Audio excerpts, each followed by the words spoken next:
YouTube. 2024 has been pretty good to me creatively. Some of my biggest creative moments of my life have happened this year, and I thought it'd be worth sharing a video going over some of my favorite photos, sharing some of my travels, but most of all kind of updating you on where I am in my creative journey. As far as travel goes, I went to Lake Tahoe, Japan, Santa Fe, and Hawaii. I went to Hawaii earlier in the year. Huge thing that happened this year is that I released my Vistas del Cielo book. This is a compilation of 2 years worth of work up in the mountains above Santa Barbara. So that was obviously pretty big this year. The other big thing that happened for me career-wise is I quit my full-time job. For those that don't know, I was a systems engineer for the last 8 or so years. And I finally took the leap into full-time freelance work. And yeah, so I quit mid-November. I've been unemployed technically for a month and a half, and I feel like everything's been going pretty good so far. Thankfully, I've had the book release to keep me busy. So today I wanted to go over, I guess, 3 main categories. I was going to go over my favorite film photos, my favorite photos out of the book, and I guess the rest of the favorite photos of mine from my travels and from around town. So I guess let's get started. I'll go over the film photos first. Film's kind of had its ups and downs for me. I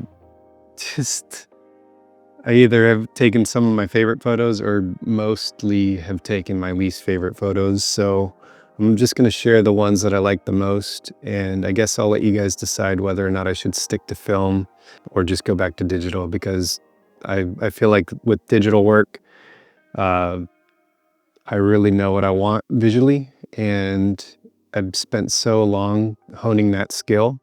I feel like it's all going to waste if I just switch to film and let the film be the look that I have. So yeah, let's get started. I'm gonna start going through some of these photos, and yeah, I'll pull those up on the screen right now.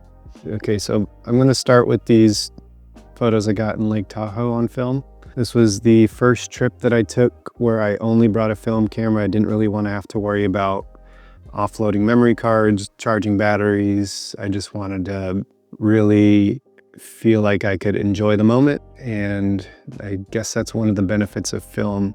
The way that the water texture and the glow of the atmosphere was, I feel like, isn't something that could be recreated digitally. So yeah, this next photo, I just took a picture of the bay from a bike path, and I really like the colors of the water. I was using Kodak Gold and a polarizing filter to really cut through the glare and really highlight the turquoise water.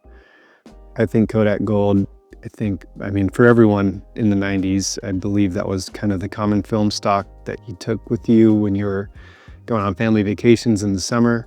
So everything about this photo is just so nostalgic to me, with these warm undertones and just obviously like big time summer vacation vibe. And then this photo is my favorite for so many reasons. I just can't get over the color in this photo and the texture, these rainbow refractions in the water and the stone texture from all these granite boulders underneath. And obviously that turquoise blue is to die for. Okay, this photo is probably one of my favorite film photos I've taken so far. It was shot one morning at Stearns Wharf, looking out over East Beach. I just really love how the umbrella frames the sky and the mountains. In the sailboats, I tried to position the top of this boat kind of with the shape of the umbrella here. Yeah, I think it's another good indicator of the dreaminess that can happen when the conditions are just right for film. There's just enough tangible atmosphere in the air, and the film really helps emphasize the painterly look, especially when you zoom in on the details here. Every time I've shot this view on digital, these palm trees end up either really yellowy orange or just not the right tone of green. and it can be hard to really correct it. But yeah, this is like so good. I love this shot. This shot too, same morning, different angle. I just really like the no fishing sign and the vividness of the water. Same dreamy light coming in. This shot here, I wish I didn't blow out the highlights as much as I did in the window, but I think it works really well because then these boats are nice and silhouetted and you get some detail in the foreground with this doorway. But it felt a little empty to me. I wanted to come back and hope to get someone sitting in this chair. And so I returned a week later, same kind of time in the morning.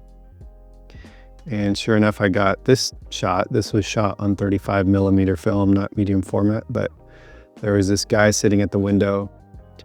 I wanted to get that same angle. You can see the shadows are working, but when I went to go shoot that angle, he very much looked like he did not want to be disturbed. So I got this shot instead, and I think I like this composition better. Just get the perfect side profile of his face, and you get some of the boats here and more of the story of where this was taken. It's not just some doorway and a window. You get the window and Char West. I think this is such a sick shot. And this is, again, probably one of my favorite photos I've taken on film. And I don't know if I would have been able to recreate this digitally. I feel like I just adopted a totally different mindset, so it's hard to say, it's hard to explain why, but I just feel more like a documentary style photographer when I'm shooting film versus a landscape photographer. It's weird. This photo I took above the Mission in the windy streets on APS. I really like the way the light was hitting this bougainvillea. Yeah, just the light was great. Just reminds me of the beauty you see in the neighborhoods in Santa Barbara. It's really hard to tame the chaos in these neighborhoods, but it felt like this bend in the road and this bougainvillea sitting right in the middle, along with this iconic Spanish architecture, just really encapsulates what it's like to be on the Riviera here in Santa Barbara. And lastly, here's a photo I took in New Mexico on 35mm film. This was the first shot of the roll, so some of the, I purposely didn't wind it all the way to the starting position, hoping I could get a happy mistake, and I did. What's even better about this is all the stuff left of frame that got cut out was just some ugly telephone wires and stuff, so this really just removes all that distraction and still keeps the important part of the composition. So this is one of those happy accidents that you could never recreate digitally, obviously. So +1 for film here. All right, next I'm going over some of my book photos here. So I guess to transition into the book stuff, this was actually my first roll of color film that I shot, and it happened to be up in the mountains. And again, this is kind of one of those happy mistakes where the sun was mostly set and my film speed was pretty slow, so I had to have a slow shutter speed to take the photo, and I tried to keep the camera as still as I could, but there was still a little bit of motion blur here. But again, it just adds to the dreaminess of the photo, and I just really like how it came out. Next, we've got this shot into the valley. So I was up on the ridge looking over into the San Ynez Valley. This is some private land behind Paradise Road, and for the longest time, I could see these long shadows in the valley, and I really had the right conditions to make it an interesting shot. Luckily, I had a lot of haze in the atmosphere this day, and it basically created this natural fall off where the foreground is emphasized and then the background just fades into the haze, really, and it's just so pretty. On the same day, I got this photo. So this was looking about 90 degrees to my right. This snowfall happened that day. It was raining all day in town, and I thought the clouds would be nice and moody to go up there. And once I got up there, I was greeted with this surprise snowfall. This was in the middle of April. Pretty wild to see snow in spring, just a freak cold storm. Really pretty. That's why the grass is also so green. Just incredible. All right, and lastly we have this. This was a crazy time, but we had some aurora activity a couple times this year. This happened to be right as I was already pretty much signed off on the book, and I squeezed this photo in super last minute, and I'm so happy it made the book because I think it really rounded out just the insanity of all the different weather that you can get up there in the mountains. Okay, and lastly, we've got some of my favorite, just the rest of the favorite photos we've got. So this photo is a sunrise in Hawaii. The window in which the sun broke through is pretty short. You can just see the sliver of where the clouds break, but the colors that came out of this are just so beautiful. This photo I took in Kauai as well. Definitely had to do some scouting on my apps before getting this photo, and I'm so happy I did because pretty much was able to determine when the shadow was going to happen to create the depth that I needed in the mountains. Love the house here that gives it perspective. I used to clone this kind of stuff out, but man, this really adds to the scale of the photo here. And this shot was taken the same morning as the previous shot. The light on these windows and the salt in the air, you can see the salt in the air reflected off this window. Just such a cool shot, beautiful colors, and yeah, nothing more to say about that. It's just so pretty. So for this photo, I scouted out on my apps to see where the moon was going to rise. And I came out here to get it rising over the breakwater.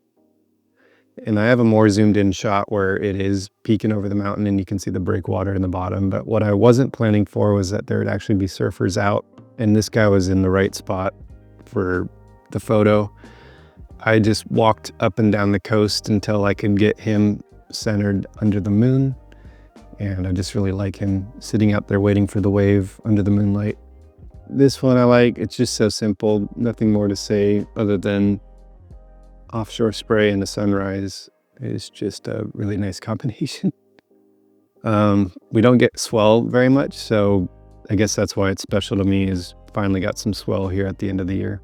So these are some two recent photos too. This was a shot I took last week, the first day of some large swell that we got. This wave only happens when we get big west swells, and I just knew I needed to be at this beach for golden hour when we had a really big day. Couldn't have gotten more iconic for Santa Barbara.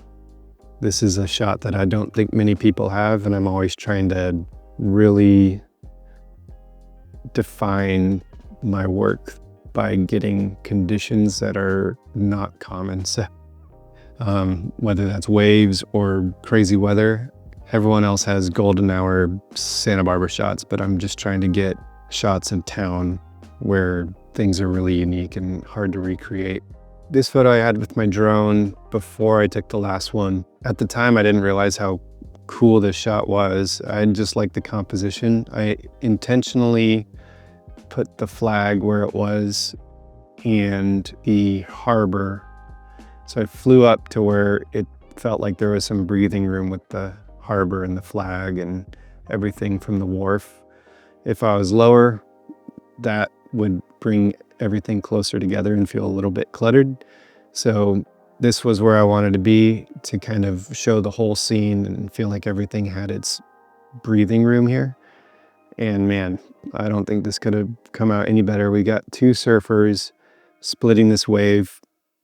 Everybody's lined up and spaced out pretty well. We have these two surfers walking down the beach to balance out where everything else is. Like, everything's pretty weighted on the left side, so these guys being on the right is nice. And if you look really, really close in the background, Sandspit's actually working too. We got someone on a wave in Sandspit, and we have the wave hitting the wall. So there's a splash in the background too. It's just so crazy to me. I can't believe how perfectly timed this photo is. So yeah, there you have it.